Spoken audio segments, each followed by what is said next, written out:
ഇപ്പം devotional songs വഴി പല ആൾക്കാരുടെയും മനസ്സിൽ പ്രാർത്ഥനയുടെ ഒരു എന്താ പറയുക അനുഭവം നൽകിയിട്ടുള്ളൊരു ആസ് എ ലിറിസിസ്റ്റ് ആയിട്ടും കമ്പോസറായിട്ടും നൽകിയിട്ടുള്ള ഒരു വ്യക്തിയാണ് ചേട്ടൻ.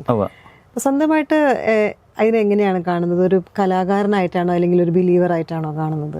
അതായത് ഞാൻ ഒരു കലാകാരനായിട്ട് കാണുന്നു, പക്ഷേ അതിനുള്ളിൽ എൻ്റെ വിശ്വാസം ഞാൻ സംരക്ഷിക്കും. കാരണം അത് നമുക്ക് എവിടെ അതൊരിക്കലും വേറൊരു കൂട്ടായ്മ ഇടിച്ചു താത്തിയോ അവരെ മാനിക്കാതെയോ അല്ല, അവരെ ആദരിച്ചുകൊണ്ടും സ്നേഹിച്ചുകൊണ്ടും എല്ലാവരും ശ്രേഷ്ഠരാണ്. ഞാൻ കരുതുന്ന ഒരു കാര്യമാണ് അത്. എത്രമാത്രം ഇദ്ദേഹം ഉൾക്കൊള്ളുന്ന എനിക്കറിയില്ല. ലോകത്തെല്ലാവരും ശ്രേഷ്ഠരാണ്. ഇനി ഒരു കാര്യം കൂടി പറഞ്ഞു കഴിഞ്ഞാൽ അത് എങ്ങനെ ഉൾക്കൊള്ളുന്ന എനിക്കറിയില്ല. എൻ്റെ കാഴ്ചപ്പാടിൽ എല്ലാവരും നല്ലവരാണ്. എല്ലാവരും നല്ലവർ മാത്രമല്ല, എല്ലാവരും ശ്രേഷ്ഠരാണ്. നമ്മളെ കഴിഞ്ഞ് ഉന്നതരാണ്, ശ്രേഷ്ഠരാണ്. അവരെ നമ്മൾ ആദരിക്കുക, സ്നേഹിക്കുക. എല്ലാവരും നല്ലവരാണ്. അപ്പോൾ നമ്മൾ ചിന്തിക്കും എങ്ങനെയാണ് നല്ലവരാകുന്നത്? എല്ലാവരും നല്ലവരാണ്. അത് ശരിയല്ല, നമ്മൾ ചിന്തിച്ചേക്കാം. പക്ഷെ ഞാൻ കരുതുന്നത് ഇപ്പോൾ ഇവിടെ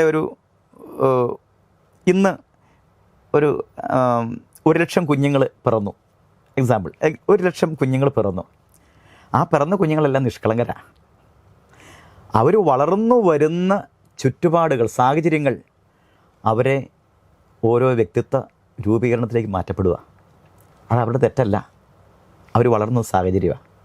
അതുകൊണ്ട് അവരെല്ലാം മോശമെന്ന് പറയാൻ പറ്റൂ.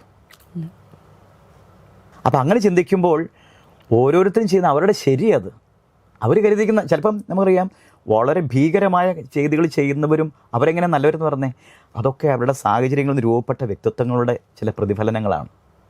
അവരും നന്മയിൽ വളർന്നു വരുന്നിരുന്നെങ്കിലും അവർ കഴിഞ്ഞില്ല, അതാണ്. അപ്പോൾ അങ്ങനെ ഞാൻ ചിന്തിക്കുമ്പം എനിക്ക് മനസ്സിലാക്കാൻ പറ്റുന്നത് എല്ലാവരും നല്ലവരാണ്, ശ്രേഷ്ഠരാണ്.